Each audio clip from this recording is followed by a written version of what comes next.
Good morning प्यारे भैया बहन। तो सबसे पहले चैनल को लाइक कर दीजिए, शेयर कर दीजिए और जितना हो सके उतने अपने दोस्तों से सब्सक्राइब कीजिए और करवाइए। तो आज शुरुआत करते हैं कक्षा 10 की जिसका चैप्टर है विद्युत धारा का चुंबकीय प्रभाव।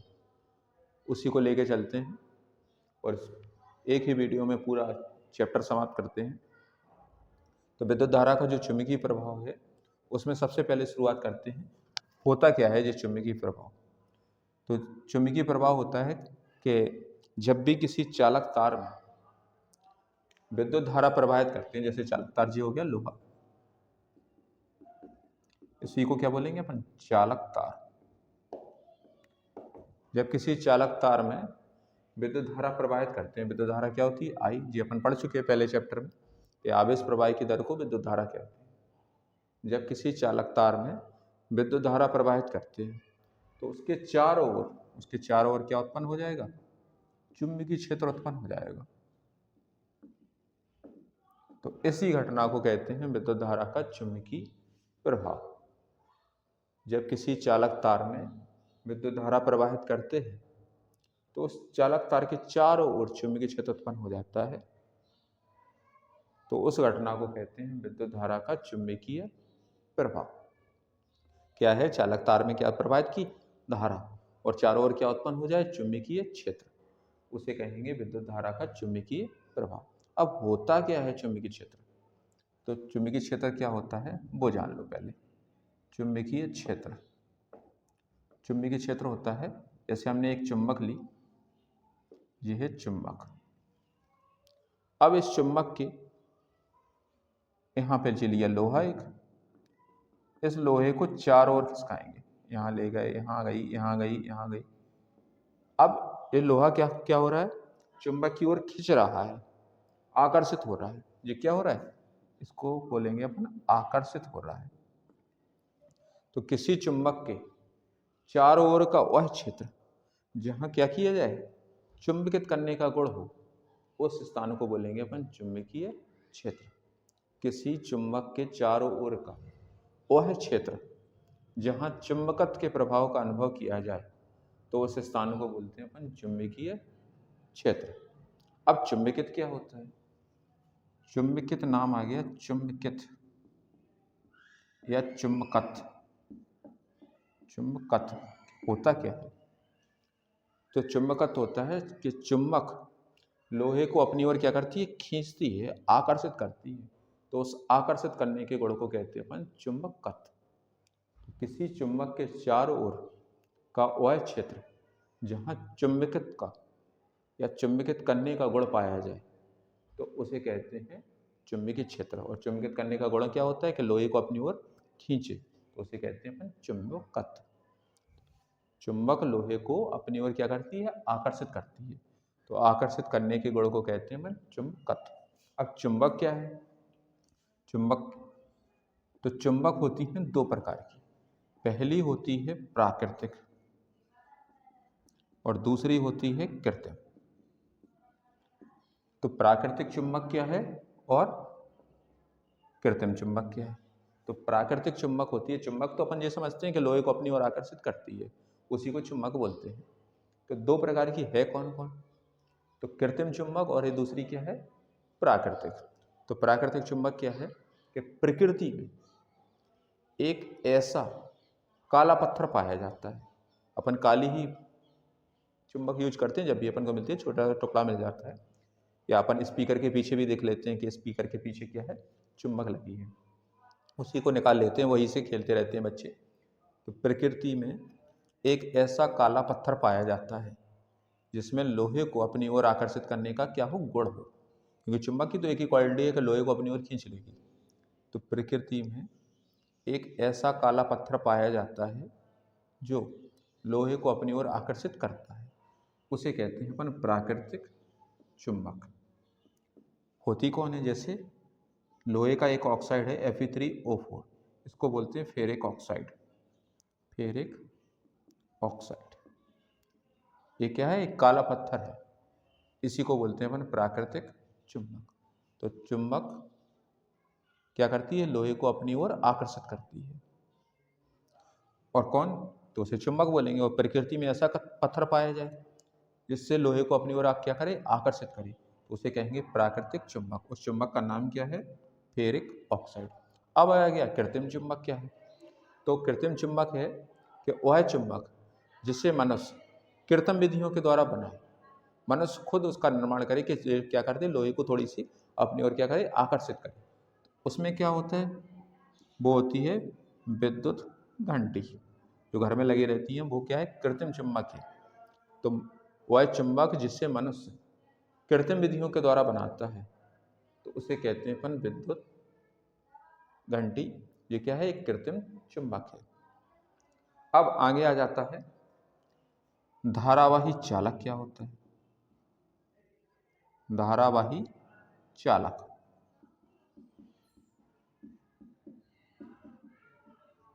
वैसे तो अपन को नाम से ही पता चल रहा है जिसमें धारा बह जाए, प्रवाहित हो जाए, वो चालक क्या है, धारावाही चालक।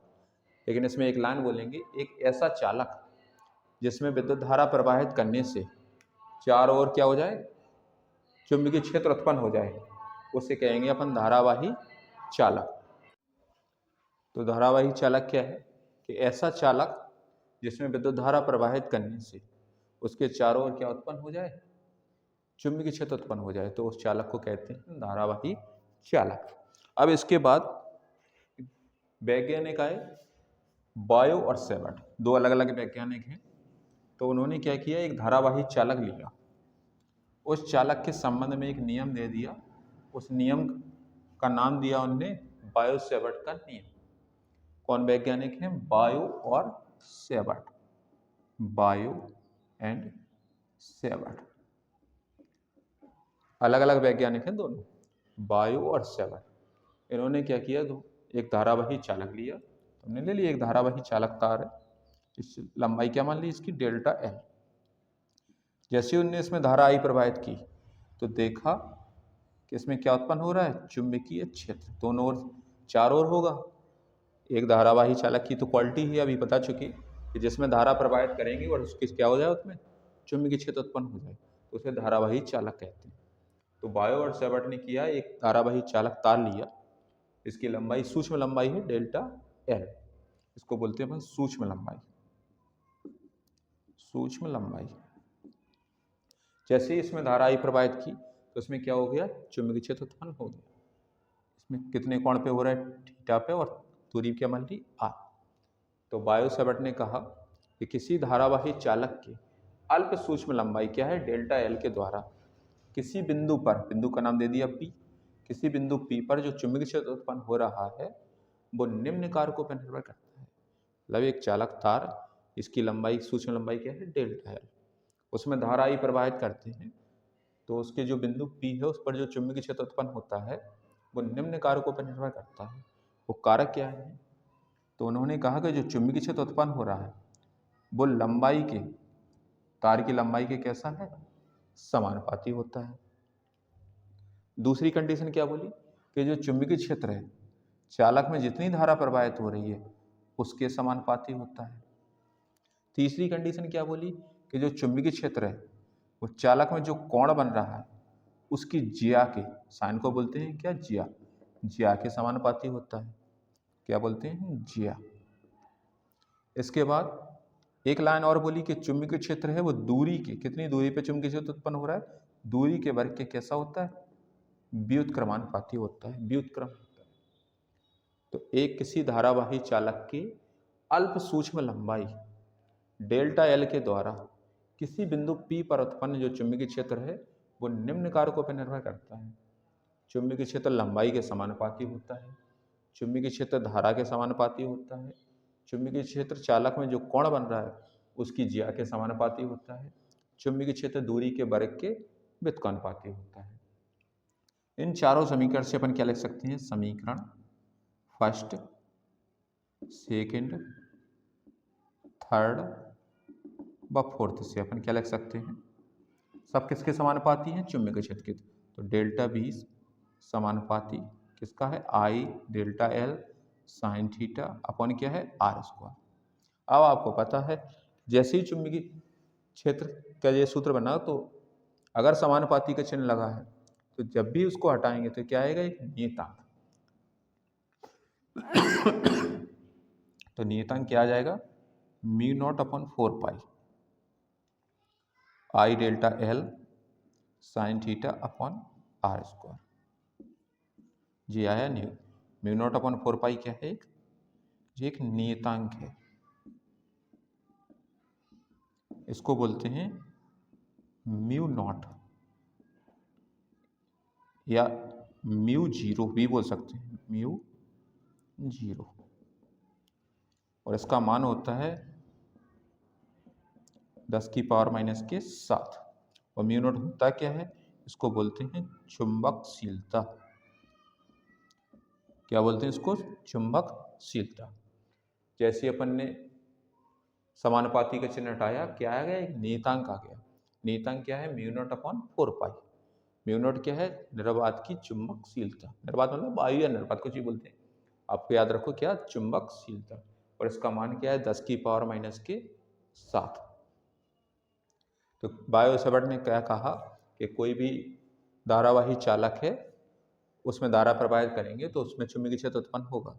वो निम्न कारकों पर निर्भर करता है, लंबाई के समानुपाती, धारा के समानुपाती, जो कोण बन रहा है उसकी ज्या के समानुपाती, और दूरी के वर्ग के व्युत्क्रमानुपाती।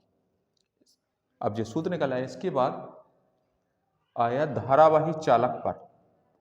जो धारावाही चालक है उसी के लिए एक सूत्र और निकलेगा, धारावाही चालक पर उत्पन्न बल। इससे बल क्या निकालेंगे, तो दूसरा डेरिवेशन देखते हैं। हमने एक लोहे की छड़ मानी, लोहे की क्या मानी, एक छड़, इसकी लंबाई क्या मान ली, l। अब इस छड़ में धारा आई प्रवाहित करते हैं तो क्या उत्पन्न होगा, चारों ओर जो चुंबकीय क्षेत्र उत्पन्न हो रहा है, क्या उत्पन्न हो गया, चुंबकीय क्षेत्र। और ये कोण क्या होगा, कितने कोण पे झुकी है, थीटा कोण पे झुकी है। और क्या लग रहा है, इस पे बल लग रहा है, ऊपरी पृष्ठ पे क्या लग रहा है, एक बल। हमने माना एक लोहे की छड़ है, इसकी लंबाई कितनी है, l। जब इसमें धारा प्रवाहित करते हैं तो उसके चारों ओर चुंबकीय क्षेत्र उत्पन्न हो जाता है। और यह चुंबकीय क्षेत्र के ऊपरी फलक पर जो चुंबकीय क्षेत्र उत्पन्न हो रहा है, वो वहीं पे क्या उत्पन्न हो रहा है, एक बल, जो निम्न कारकों पर निर्भर करता है। क्या क्या कारकों पर निर्भर करता है, कि जो बल है वो धारा के कैसा है, समानुपाती होता है, कि चालक में कितनी धारा प्रवाहित हो रही है। दूसरा, बल लंबाई के समानुपाती होता है, कितनी लंबाई है इसकी। तीसरा, चालक में जो छड़ रखी है, मतलब चालक की क्या है, एक छड़, कितने कोण पर झुकी है, तो उसकी ज्या के समानुपाती होता है। चौथी कंडीशन, जो चुंबक बल है वो चुंबकीय क्षेत्र के कैसा होता है, समानुपाती होता है। एक लोहे की छड़ जिसकी लंबाई क्या है, l, और इसमें धारा आई प्रवाहित करते हैं तो इसमें चुंबकीय क्षेत्र उत्पन्न हो जाता है, चारों ओर चुंबकीय क्षेत्र उत्पन्न हो जाता है। और उस पर ऊपरी फलक पर एक बल कार्य करता है, जो निम्न कारकों पर निर्भर करता है। बल धारा के समानुपाती होता है, बल लंबाई के समानुपाती होता है, बल चालक में जो कोण बन रहा है उसकी ज्या के समानुपाती होता है, और बल चुंबकीय क्षेत्र के समानुपाती होता है। तो समीकरण फर्स्ट, सेकंड, थर्ड व फोर्थ से अपन क्या लिख सकते हैं, ए प्रोपोर्शनल आई वी एल साइन थीटा। जैसे ही समानुपाती का चिन्ह हटाते हैं अपन को पता है एक नियतांक आता है, ए बराबर के आई वी एल साइन थीटा। ये एक सूत्र बना अपना, लेकिन के की जगह नियतांक की जगह के क्या है, एक नियतांक, के बराबर क्या हो जाता है, एक। तो ए बराबर आ जाएगा आई वी एल साइन थीटा। तो धारावाही चालक पर जो बल है उसका सूत्र क्या है, एफ बराबर I V L sine theta. Biot Savart का नियम हो गया धारावाही चालक पर उत्पन्न बल का। इन दोनों की स्क्रीनशॉट ले लीजिए आप।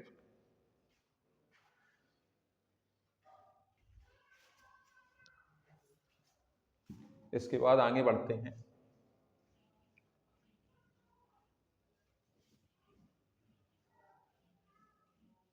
तो अगला डेरिवेशन आता है इसमें लॉरेंज बल का। लॉरेंज बल क्या है, नाम है लॉरेंज बल।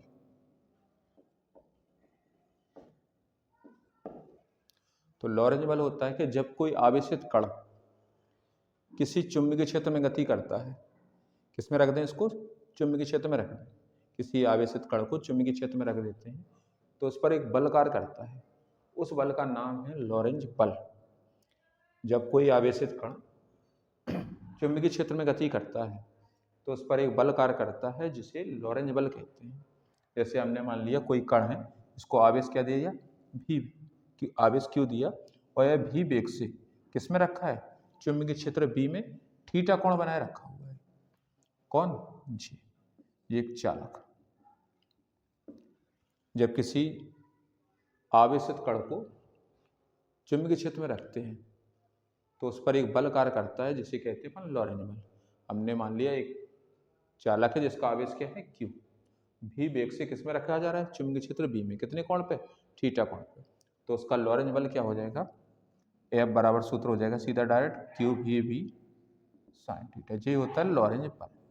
इसका मात्रक क्या होगा? मात्रक हो जाएगा इसका न्यूटन। बल का हमेशा मात्रक क्या होता है? न्यूटन होता है। तो जब कोई आवेशित कण चुंबकीय क्षेत्र में गति करता है तो उस पर एक बल कार्य करता है जिसे कहते हैं लॉरेंज बल। कोई कण मान लिया जिसको आवेश का है क्यू, भी वेग से, भी क्या है? वेग, चुंबकीय क्षेत्र बी में थीटा कोण बनाते हुए प्रवेश कर रहा है तो लॉरेंज बल। अब इनमें कंडीशन उत्पन्न होती है। यदि जो कण है वो कैसा हो, कैसा प्रवेश करे? समांतर। तो थीटा कितना रख देंगे अपन? 0। इसमें थीटा 0 रख दो तो यह बराबर क्या हो जाएगा? क्यू भी भी साइन 0। और साइन 0 का मान पता है अपन कितना होता है? 0। क्यू भी भी इंटू 0, तो मतलब बल भी क्या हो गया? 0। जब भी आवेशित कण अगर समांतर प्रवेश करेगा तो बल कैसा होगा? 0।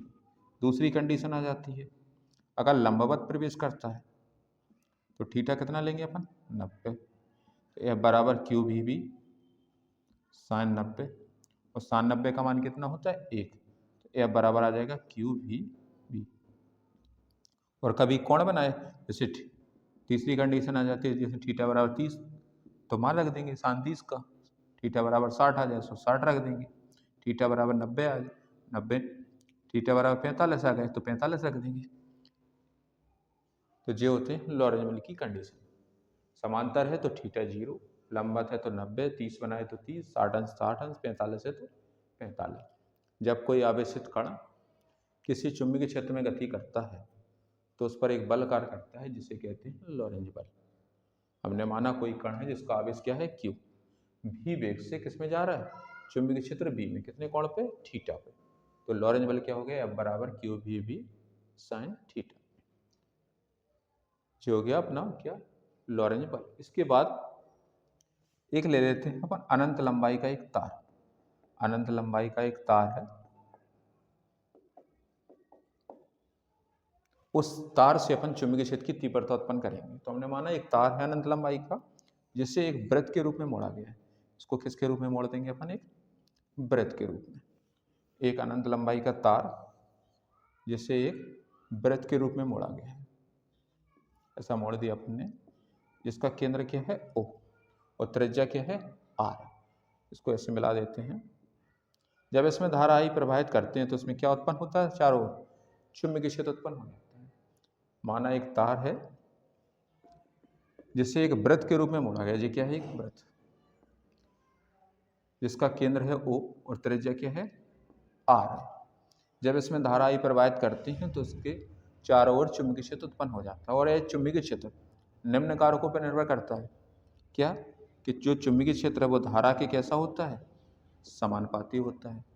दूसरी कंडीशन, जो चुंबकीय क्षेत्र है दूरी के कैसा होता है? व्युत्क्रमानुपाती होता है। समीकरण स्पष्ट, बस सेकंड से अपन क्या लिख सकते हैं? B proportional I upon R।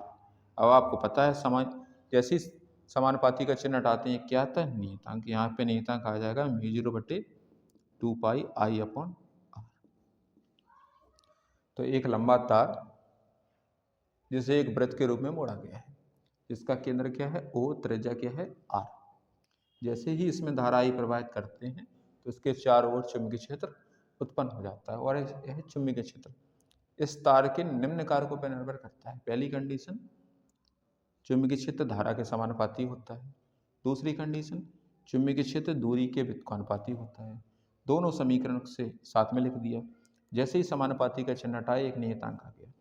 तो ये μ/2π क्या है, एक नियतांक है और इसका मान होता है 2 × 10⁻⁷। ये होता है μ/2π का मान। एक कंडीशन और जान लेते हैं, जो चुंबकीय क्षेत्र है इसकी अपन दिशा कैसे ज्ञात करते हैं। तो दिशा ज्ञात करने के कई नियम होते हैं। तो सभी नियम देखते हैं, 2-3 नियम देखते हैं जो आपके सिलेबस में है। वो नियम क्या है, तो नियम जान लेते हैं आप। तो नियम है, पहला नियम है जो सबसे इंपॉर्टेंट है आपका, फ्लेमिंग के बाएं हाथ का नियम। बाएं हाथ का नियम ये क्या है, फ्लेमिंग के बाएं हाथ का नियम। तो फ्लेमिंग के बाएं हाथ के नियम के लिए क्या निकालते हैं, चुंबकीय क्षेत्र की दिशा। तो चुंबकीय क्षेत्र की दिशा ज्ञात करने के लिए सबसे पहले हम क्या करते हैं, अपने बाएं हाथ के अंगूठे और उसके पास वाली दोनों उंगलियों को इस प्रकार फैलाएं कि तीनों क्या हों, एक दूसरे के लंबवत हों।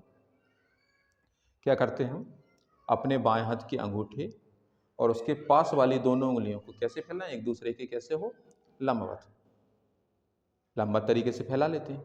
और चुंबकीय क्षेत्र की दिशा ज्ञात करने के लिए एक लाइन हमेशा याद रखेंगे, तो बल है और चुंबकीय क्षेत्र है और क्या है, विद्युत धारा। ये हमेशा तीनों कैसे होंगी, लंबवत। कौन कौन, बल, चुंबकीय क्षेत्र और विद्युत धारा, ये तीनों कंडीशन क्या होंगी, ये लंबवत होंगी। तो जब हम अपने बाएं हाथ के अंगूठे और उसके पास वाली दोनों उंगलियों को इस प्रकार फैलाएं कि तीनों कैसी हों, एक दूसरे के लंबवत हों। तो अंगूठा है जो, वो बताता है बल की दिशा को। अंगूठा किसको बताता है, बल। अंगूठे के पास वाली उंगली जो बताती है क्या, चुंबकीय क्षेत्र। और जो बीच वाली उंगली है वो बताती है विद्युत धारा की दिशा को। तो जब हम अपने बाएं हाथ के अंगूठे और उसके पास वाली दोनों उंगलियों को इस प्रकार फैलाएं कि तीनों एक दूसरे के कैसे हों, लंबवत। तो अंगूठा बल की दिशा को बताता है, अंगूठे के पास वाली उंगली चुंबकीय क्षेत्र की दिशा को बताती है और बीच वाली उंगली किसको बताती है, विद्युत धारा की दिशा को। अपन एक शॉर्ट ट्रिक भी याद रख सकते हैं, जो बल होता है, बल क्या होता है, फोर्स।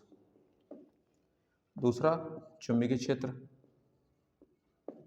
चुंबकीय क्षेत्र इसको बोलते हैं मैग्नेटिक फील्ड।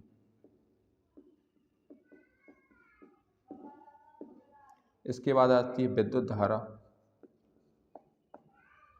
ये क्या है, धारा क्या है, करंट है। तो F से याद रखेंगे, F क्या है, बल है, तो उसको लिखेंगे फादर। M क्या है, मैग्नेटिक फील्ड है, तो उसको लिखेंगे मदर। C क्या है, करंट है, तो मतलब इसको लिखेंगे चाइल्ड। तो अपन लाइन याद रखेंगे, फादर, मदर और चाइल्ड। कैसे, जब हम अपने बाएं हाथ के अंगूठे और उसके पास वाली दोनों उंगलियों को इस प्रकार फैलाएं कि तीनों एक दूसरे के कैसे हो, लंबवत। तो अंगूठा बल की दिशा को मतलब फादर को, पास वाली उंगली चुंबकीय क्षेत्र को मतलब मदर को, और बीच वाली उंगली किसको बताती है, धारा को मतलब चाइल्ड को। तो क्या हो गया, ये फादर, मदर और ये क्या हो गया, चाइल्ड। Father, mother, child. बल, चुंबकीय क्षेत्र और धारा, बल, चुंबकीय क्षेत्र और धारा, ये क्या हो गया, फादर, मदर, चाइल्ड। तो अपन ने जान लिया फ्लेमिंग के बाएं हाथ का नियम क्या है। सिर्फ एक ट्रिक याद रखेंगे, फादर, मदर, चाइल्ड। पहले आएगा बल, फिर चुंबकीय क्षेत्र और क्या होगी, धारा, और तीनों हमेशा कैसे रहेंगे, एक दूसरे के लंबवत।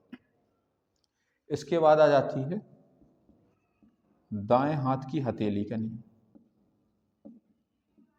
हथेली का नियम, हथेली का नियम क्या होता है, तो दाएं हाथ ये हो गया। जब हम अपने दाएं हाथ की हथेली को इस प्रकार फैलाएं कि अंगूठा उंगलियों का कैसा हो, लंबवत। हमेशा लंबवत ही दिखाना है, एक दूसरे के लंबवत हो। तो अंगूठा है वो किसको बताता है, धारा की दिशा को। और उंगलियों को उस बिंदु की ओर कर देते हैं जिसकी क्या निकालें, जैसे मार्कर है इसकी चुंबकीय क्षेत्र की तीव्रता निकालनी। तो जे हो गई धारा ये क्या हो गया, चुंबकीय क्षेत्र। अब क्या बचा, ये भाग बचा। तो हथेली पर लगने वाला धक्का किसको बताता है, बल की दिशा को बताता है। ऐसे फैलाएं कि अंगूठा उंगलियों को कैसा हो, लंबवत हो। तो अंगूठा धारा की दिशा को बताता है, अंगूठा और उंगलियां किसको बताती हैं, चुंबकीय क्षेत्र की दिशा को। मतलब हमेशा उस बिंदु की ओर करना है जिसकी दिशा ज्ञात करनी। हथेली पर लगने वाला धक्का किसको बताता है, बल की दिशा को बताता है। एक नियम होता है मैक्सवेल का, किसका, मैक्सवेल का दक्षिणावर्ती पेंचकस का नियम। तो मैक्सवेल ने क्या कहा कि जब हम अपने दाएं हाथ में किसी पेंचकस को पकड़कर, ये समझ लिया पेंचकस है, और ये क्या है, पेंच, किसी पेंच को कसते हैं, ये मतलब इसको कसना है। जब हम अपने दाएं हाथ में किसी पेंचकस को पकड़कर क्या कसते हैं, पेंच, ये पेंचकस है, ये क्या है, पेंच। जैसे पेंच को कसते हैं तो जो पेंच की नोक है वो किसको बताएगी, धारा की दिशा को। और अंगूठा जैसे ही घूमेगा जिस दिशा में, वो किसको बताएगा, चुंबकीय बल रेखाओं की दिशा को बताएगा। जब हम अपने दाएं हाथ में किसी पेंचकस को पकड़कर एक पेंच को कसते हैं तो पेंच की नोक किसको बताती है, धारा की दिशा को। और पेंच कसते समय अंगूठा जिस दिशा में घूमता है वह चुंबकीय बल रेखाओं की दिशा को बताता है। तो क्या हो गया, चुंबकीय क्षेत्र की दिशा ज्ञात करने के कितने नियम हो गए, एक बाएं हाथ का नियम, हथेली का नियम और मैक्सवेल का दक्षिणावर्ती पेंचकस का नियम।